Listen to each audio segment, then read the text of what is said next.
to Sugar Coated. I'm your host, Adrienne Garland, the CEO and founder of She Leads Media. For far too long, women have been conditioned to sugarcoat their words, their actions, and the way they show up in the world, and to conform to certain cultural norms and ideals. This is inherently designed to keep those who are outside of the norm from gaining power, prestige, wealth, and influence, preventing more women from being recognized and respected as the powerful leaders that we truly are. Join me each week as we dive into raw conversations with remarkable, uncompromising, and inspirational women that will encourage you to strip away your sugarcoating and move boldly in the direction of your magnificent dreams. Hi, everybody, and welcome back to Sugar Coated. I am so happy today to be speaking to my next guest. Her name is Emily Wilcox, and she's a crystal-loving, coffee-drinking money healer and business mentor. Emily's mission is to help female entrepreneurs uncover their money wounds and heal them in community so that more money flows to embodied women and collectively up-levels the planet. While building 2 7-figure businesses, Emily decided to ditch the belief that it had to be hard. She tapped into feminine energy to allow more ease and joy and support her team. She uses energies, woo-woo, and a sprinkle of strategy to help women call in more money and joy while they build their fempires. Emily, I love that so much. That just hits hard. So welcome to Sugar Coated, and let's get into it.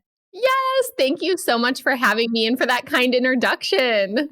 Oh, it's so good. I love the way that you talk about money and the joy that just comes through in that sort of description of everything that it is that you do. So let's maybe take a little bit of a step back and talk about how you got to the place that you're at right now. Yeah. Well, I mean, I actually got here because money felt hard to me. Yeah. And, I was growing businesses and having, what I think looked like a fair bit of success on paper.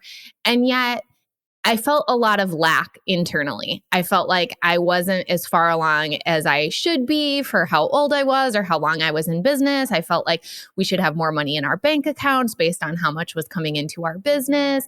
Like lack. Not enough time, not enough money, not far enough along. And I mistakenly thought that money would fix all of that. And so I was, steadfastly working towards my first $100,000 cash month in our agency business. And we finally hit it. And wouldn't you know, I didn't feel as successful as I thought I would feel. The business didn't feel as stable as I thought it would feel. I didn't feel as safe. I didn't feel as far along. Like the money actually didn't fix any of that. And so it was my invitation to go deeper into the inner work. And I had been doing some of that in parallel because I did sort of recognize that, like, what's the common denominator in all of this? Well, it's me. So could it be that I'm my own upper limits problem? And, I never thought that, fast forward a few years and I would be guiding other women through this work. But, that's the magic of this human experience is we actually have no freaking idea what's next for us. And nothing's ever wasted. Like all of the experiences, all of the little tragedies and traumas and challenges, they all end up weaving together so beautifully to turn into this thing that we never could have imagined. And so, here I am on your podcast talking about healing money wounds and scaling your business.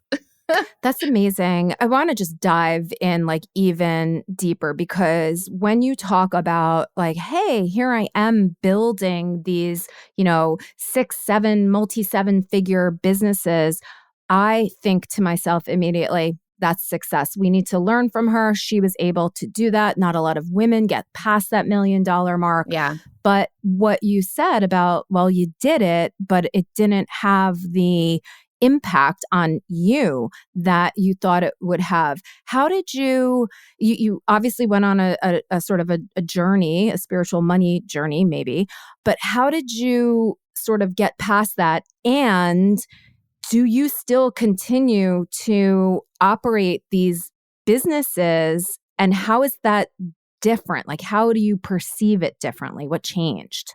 Yeah. So we do still operate one of the businesses. So the original 7-figure business was an e-commerce brand, and we actually finally wound that down at the end of last year. But our agency still does just over 7 figures, like $1.2 million a year. And I have been able to really lean on the team that we've built. And my husband's a co-founder in the business. And so as I was really feeling called to step into coaching, I had to have some tough conversations about just a reshifting and a rebalancing of priorities and responsibilities. And so, I hung up my CEO title over there and handed more things over to my husband. We promoted someone on the team to be an operations manager. We hired a fractional CFO. Like, we really did a lot to up-level the amount of support that was there. I'm still involved to a degree on the business development side of things. So I was actually just looking at my calendar this week and saying, okay, how many of my calls and meetings are for Elevate, which is our agency? And it was 5. And I work about 20 hours a week. So it's roughly like 25% of my time. But to answer your other question, which is like, what did the journey look like? Yeah. It's so funny because I posted something on social media a week or two ago where I said, most of my best business strategies would get me kicked out of the boardroom. And I really believe that to be true, because it's like, when I tell you what I did, it's like, well, I connected with my inner child. Like, Yeah. I learned who she was and what she was still really freaking upset about and scared about. And I learned how to reparent her and stop hoping that other people in my environment were going to make her feel loved and worthy and belonging and safe and all of these different things. I reconnected with pleasure and desire and trusted that actually moving toward the things that felt good to me was a good business strategy. And going inward, doing shadow work, and at the same time, not taking it all so freaking seriously. I was very much in my wounded masculine energy. So like overthinking, overdoing, overgiving, taking on all of the responsibility, all of the pressure, like very much a hyper independent, go it alone kind of a thing. My God. Yeah. And so much of that actually was inner child stuff. I just didn't know it. And as I went to heal it, it sort of connected all of the dots. But just allowing myself to get back into more play and flow and creativity, more of that feminine energy, and to trust that if I lean back a little bit, that there's something that will catch me, that I'm not just going to fall, that there's other people, there's systems, there's processes, there's God in place that's actually doing a lot of the work on my behalf. And I can just do my part, and that's enough.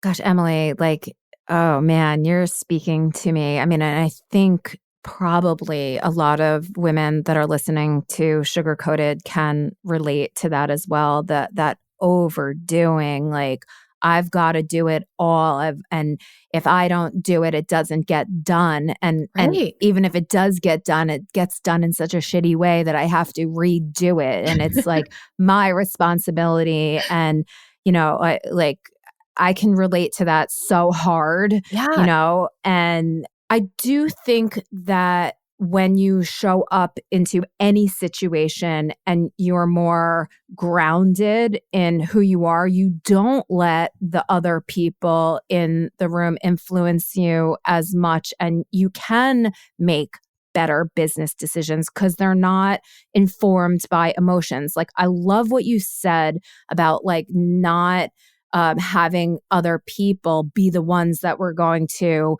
like give you what you needed emotionally. Yeah. That makes a lot of business sense to me.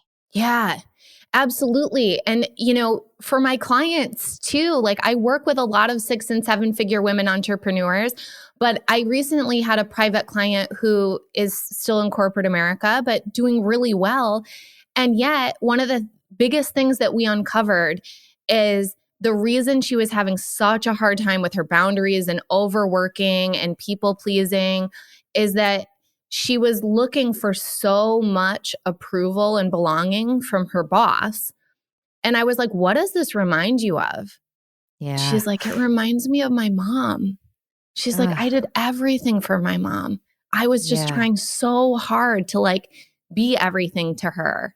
And it's like, it makes me tear up when I think about it, because I just imagine this little girl that's like, you know, am I good enough? Am I good enough? Do you love me enough? Do I belong? And it's like, when we're playing that out in the workplace with our boss, who, by the way, whenever we're doing that, we're a match for people who want you to have to earn their approval. Oh. So it's not like she had an amazing boss that was like, we're doing great, take the day off, you know? Yeah, he was just like, more. Right. Yeah. More. No, it's not good enough. Yeah. Gosh, you start talking about these things and they seem ridiculous. Totally. Like from a lot. Yeah, right. Like, totally. That's why I'm saying we can't go into the boardroom and say like, here's the strategy for today. We're going to heal our inner children. Oh my God. But that's the stuff. And I guess, you know, we're all on a journey, right? And we talked about this a little bit before we sort of started recording, but it's like timing, right? Like, things come up and you can get frustrated, like, oh, why didn't this happen? And what's going on? But if you can also take a step back and say, wait, there's got to be a reason why this isn't coming together. You know, what is it? And getting curious instead of getting angry, like trying to force it. I think that is maturity. But how can people almost, I'm not going to say get there faster because everybody is on a journey, but how can people maybe be more in the space of recognizing that everything is happening and you don't have any control? Yeah. I mean, I would say if anyone listening, if this is a newer concept for you and you're like, I'm curious, but how? I would bring the conscious intention to it.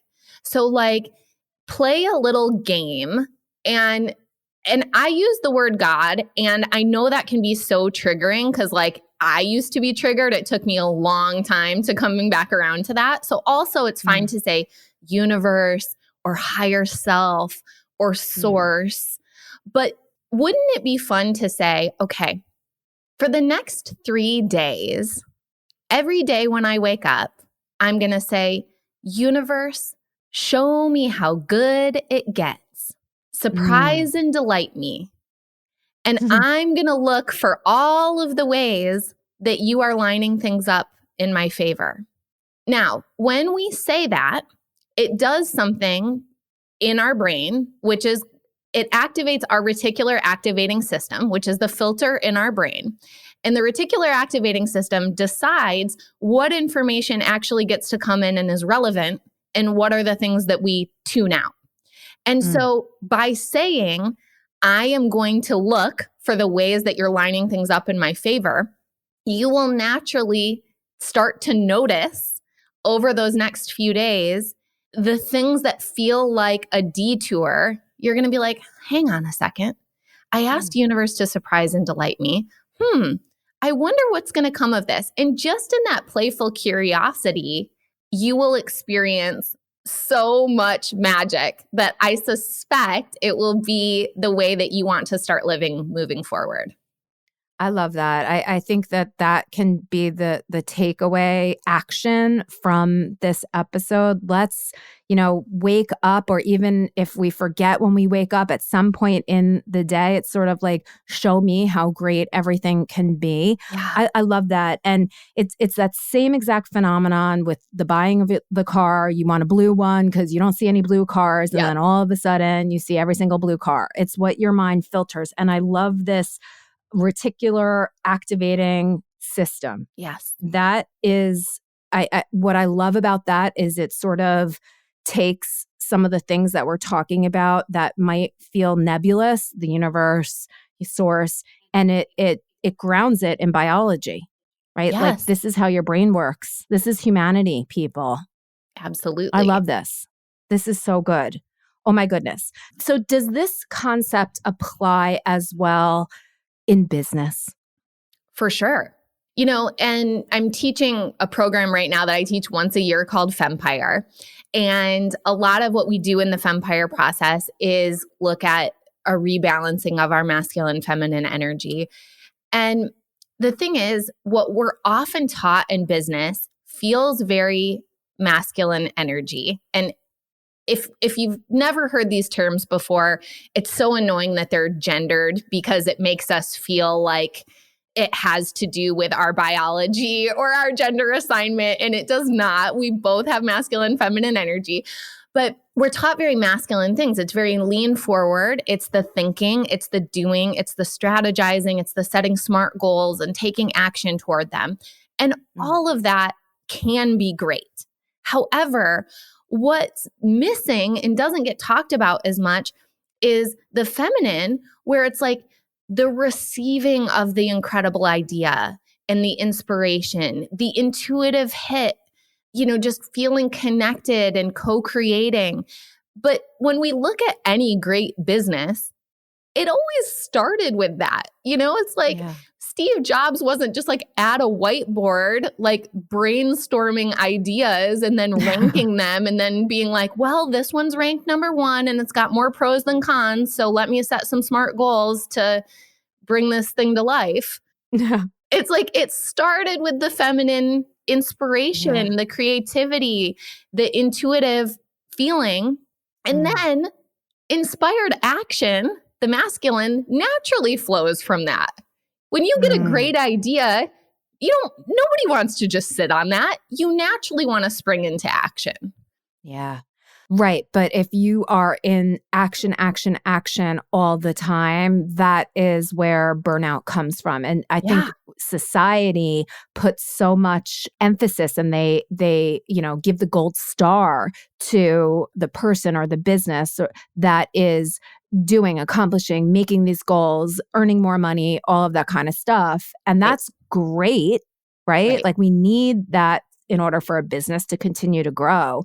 But without those creative ideas, without the scanning of the environment and seeing what's going on and really absorbing that, you can never get to that next level. So you might stagnate. Right. Yeah. And I think it ultimately comes down to control, and a lot of the control is the wounded masculine. But it's like when we as business leaders or business owners, like, we want KPIs. We want things that we can measure. We want what feels more tangible. And so it's easier to measure output, and it's much harder to measure how creative and intuitive our team is being, right? And so instead we just go to like this proven framework and everything measurable. And we want to take all of the magic out of it. But it's like, well, what are we really doing here? Because the magic is where it's at. Yeah. I want to dive into this a tiny bit because it's interesting that you're talking about the wounded masculine, but as a woman. And you talked about this a little bit before. It's like this gendered thing. So you think as a woman that naturally you're in your feminine, but that's actually not the case, especially how you were just talking about the proving energy and everything. And I can relate to that. I can really relate to it. So the wounded masculine within the woman, what is that? Like, how can a woman have wounded masculine? Yeah. So every human has masculine and feminine energy. And then we can break it down to wounded and divine. So it's kind of like the bad side of it and the good side of it. And so at a super basic, like the 2-minute version, like if you even just think about anatomically a man versus a woman, like the masculine is the giving energy and the feminine is the receiving energy. But again, it doesn't matter what our biological parts are. We both have both. And so especially for like high achieving, high performing women, we are often, when we do an energy audit and when we start to understand this, spending most of our time in the wounded masculine. And I'll take it a step further, because one of the biggest ahas in my life that one of my mentors taught me is that mothering is actually masculine energy. Because essentially it's like, I have to take care of you. I have to make sure that you're okay. So I'm leaning forward. I'm giving. I'm doing all of the thinking and strategizing and the doing on your behalf. And so you can see how high-performing women in the workplace take on a lot of responsibility and then go home and continue to take on a lot of responsibility for their children. And then often it extends to the husband. Like, how often do we hear like, ugh, my husband doesn't even know how to work the washing machine or whatever. And it's like, well, yeah, he does. He's just in his little boy energy because mommy's going to take care of it. And it's like, that's not the most sexy romantic dynamic to have in your relationship. But as long as you're in your masculine, he can't be in his. This is good stuff. This is such good stuff. I never thought about mothering as being this driven type of energy. And I'll say it again, like I can relate to this like really, really deeply. I mean, I am 100% in the masculine energy, wounded, over giving, wanting to control the outcome for everything, probably out of a place of fear and all of that. What can someone do? Because if someone's, so in that, right? What the minute that you say step back and receive, that is shocking. Like I wouldn't even know how to do it. Yeah. I mean, we could record so many episodes just on this. Yeah. But again, just to give like a little bite-sized piece. So this is an oversimplification, but it's really helpful. So if we look at it as a sequence, we can more easily get into the divine feminine and the divine masculine. So if we start in the divine feminine, take a shower or go on a walk or meditate. Do something that gets you into a mode of receptivity and feeling and connectedness. See what comes through. No agenda. You're not in control, but something might come through. And based on what comes through, let's say you get a good idea. Then you can naturally flip into the divine masculine, which takes a very purposeful and decisive action. But then here's the key. The temptation is going to be to flip into the wounded masculine, which is then overdo it. Keep going. Push it forward because that's what you're used to. Consciously then flip back to the divine feminine, which says, okay, I did the thing. I moved it forward. And now it's like, over to you, God. Like I'm passing the baton back to the person who gave me the idea to begin with, right? Over to you, higher self, over to you, universe.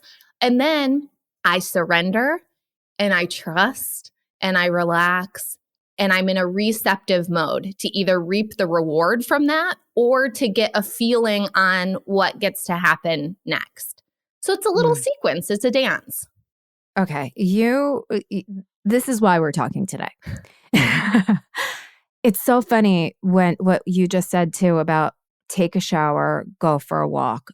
There are so many days that I don't even take a shower because I'm so busy and I have to do for someone else, or I don't even have time to take a shower. I don't have time to take a walk. Even though I want to, I don't. Yeah. And so it's like I push those things aside to be more productive or get done what I need to get done. Yeah. And it almost, what I'm hearing you say is, it's actually working against me. It is. Yeah. It is. Because like the dopamine hits that you're getting off of your to-do list and all of those things, it's like there's 20% of those that are really valuable and really moving forward your life and your business. But you're just staying there and doing all of them because it feels good and it's what you know. And it's like, it's almost like your gas pedal is like stuck down. Yeah. And so your nervous system is used to that pace. Mm-hmm. And so then it becomes hard to prioritize the thing that feels slow and boring and not necessary. But Mm-hmm. that's actually such a gift because it gets you into receptivity. And we crave so deeply actually to be taken care of. And it took me Yeah. a long time to even get back to a place where I could say that out loud and remember that there was a part of me that just wanted someone else to take care of it and for me to like receive. And that doesn't make you any less of an incredible business person and Right. have the ability to make the money that you want to make. And I mean, I think that kind of, has me think about like, okay, let's talk about this money mindset and the energy behind that, because it all sort of ties together. So immediately in my mind, when you are taking a shower or taking a walk, you're not kind of like making the money, right? So it's like, how do you embrace the reception and also the knowledge, the knowing that the money that you desire to make, that it's going to flow? Like, how do you do that? Yeah, I love the way that you frame this question because it is so connected. Receiving energy is receiving energy.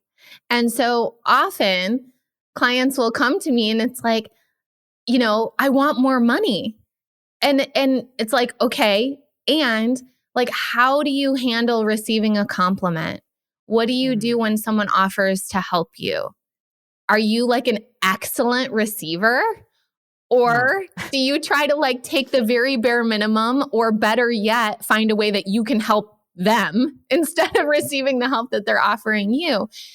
If we're having a hard time doing that in those situations, when we add in the piece of money, which we've made mean things about our survival, about our worthiness, about like our ability to provide, our ability to have all the things that we want, we've added so many stories around money that makes it harder.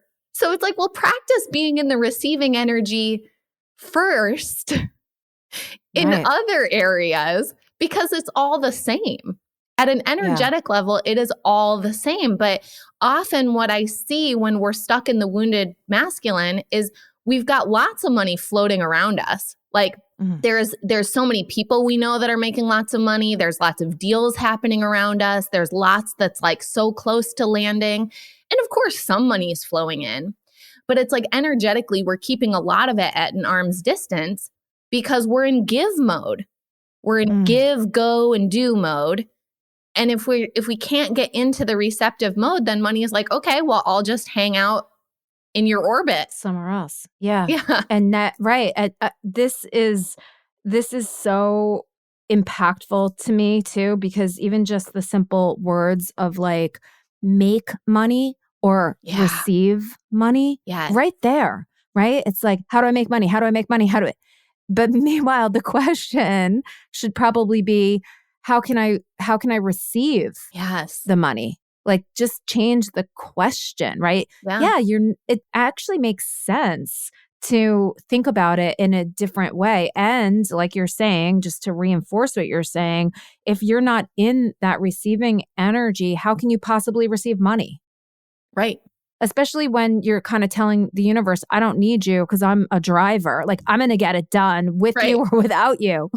Right. Yeah. I mean, I used to treat universe as like the ace up my sleeve. Like, I've got this. I'm going to do all of it. And if shit really hits the fan, then Yeah. you're like my plan Z. Then Yeah. we'll bring in the big guns. Yeah.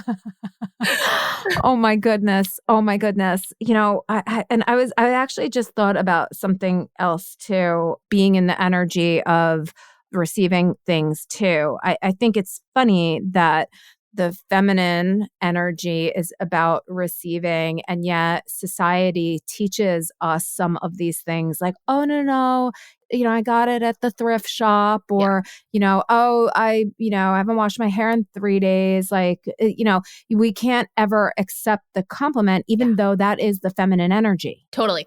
And that's the wounded feminine. So we were talking about the wounded masculine. So the shadow side of the feminine is like, leaky boundaries, like putting herself last, over apologizing, over explaining, repressing her truth, doesn't feel worthy.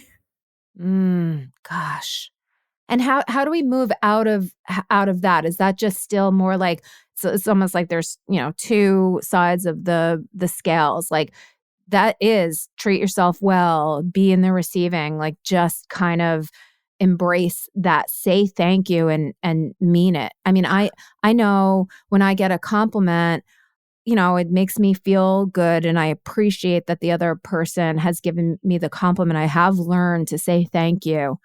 At the same time, I never just leave the thank you at thank you. I always give the compliment right back too, because it is almost like a worthiness, like, well, the person that's giving me the compliment, you're amazing too. Like, that's not receiving. That's like, oh, thanks. Here you go.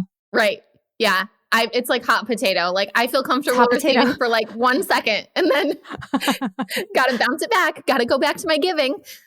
Yes.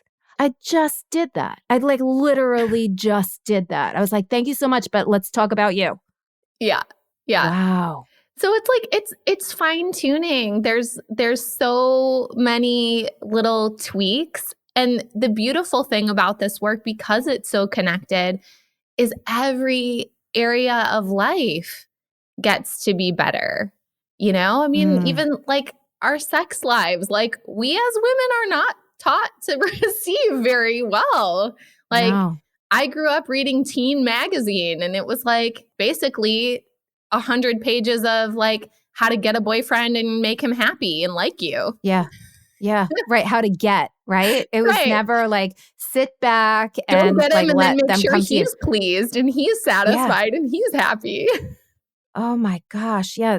And society does this to us. I mean, and it's like those pictures are beautiful. The clothes are beautiful. The articles are interesting. So it draws you in and then it starts giving you these like subliminal messages, right? Yeah.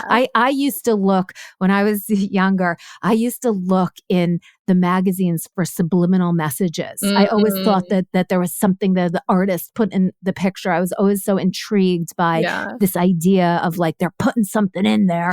And I always thought that. Like I always like they're trying to tell us something, not just drink Coke, but and so in a way I feel like I might have been tuned in to the fact that there was subliminal messaging. I was just looking for it in the pictures. Right. But what it was really doing is saying how to get a man and how to keep a man and how to keep him satisfied and how to, weigh 10 pounds. Yeah. Like just really bad stuff that gets into us that we really have to unwind. Yeah. And when we unwind it, it's like, it's a gift to our children. It's a gift to our partners. It's a gift to everyone who works with us. Like, I'm a gift to the person who's giving me a compliment. Yeah. You know why? Because I really let it land. And I tell them how much it made my day and how meaningful it is to me. Like, those are the people we want to give to. And money is no different. Like money wants to flow like where there's a party and where you're super grateful and you have so much fun and you're like, thank you. I receive more, please. Yes. Yes. See, this is so, of course, this podcast, everything that She Leads Media is all about, we really are trying to do everything possible to promote women's ideas, thoughts, opinions. And, this is one of them, right? This is almost like your ACE card, right? Your secret formula. And if we can lean into this and be unapologetic about it, I do think that this is going to trickle into women's businesses making more money. And there's so much, it's not just about the making the money, right? I think we all know this. It's the concept that when women make the money, we then give to our communities and to the world, and we make things better for other people because we truly are mothering, right? Our communities, mothering the earth. And that's not that's not a bad thing. That's such a good thing. It is. And we need to, so women listening to this podcast, let's be more in the receiving. Let's take more showers and take more walks so that the money can flow to us so that we can help communities, help humanity. That's why it's so important. Not just so that we can buy a great bag. We want to do that too. Yeah. Yeah, it's the both and. Like, you get to have wealth just because you want it. And it is true that typically, biologically, we are noticing of our community, and we're noticing of people around us, and we're finding ways to build bridges and spread the wealth and be generous and bring more people in. And that's such a good thing. You know, it's like the male lion, that probably has a better name than that. The male lion, you know, he'll hunt and kill food and eat it all. The lioness is the one who has to actually make sure that the kids eat. Dad will just eat all the food. Mom's like, hang on, wait a second. We just killed this zebra. Let's make sure everyone eats. Oh my gosh, it's so true. And I do think that in the animal kingdom, it is the lioness who is the hunter, I believe. Yeah. And maybe that's why, because she makes sure everyone eats. I think that is why. Oh my gosh, Emily, I just appreciate you so much in this conversation. It for me personally, I think it came at the exact time that I needed to hear these messages, and I hope that everybody listening, it was the time for you as well.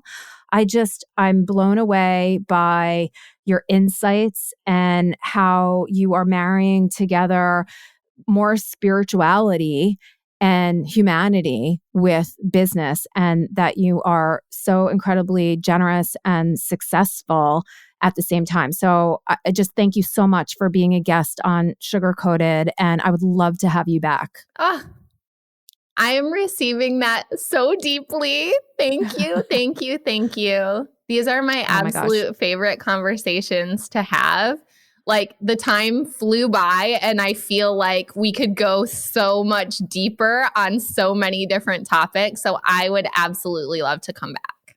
Awesome. Yeah, that is exactly why I want to have you back, so we can dive into some of these other topics. So, let me just say before you leave, how can people get in touch with you and how can they work with you? Thank you. I am hanging out all over the internet. Emily June Wilcox. I'm on Instagram at mmakesmoney. I have a podcast, the M Makes Money Show. So yeah, come hang out, slide into my DMs. I'm pretty if you're following me, you'll know the ways to work with me and how much it costs and everything. Like, I'm very transparent about that. And yeah, I'd love to have you in my world. Amazing. Well, again, thank you so much. Thank you.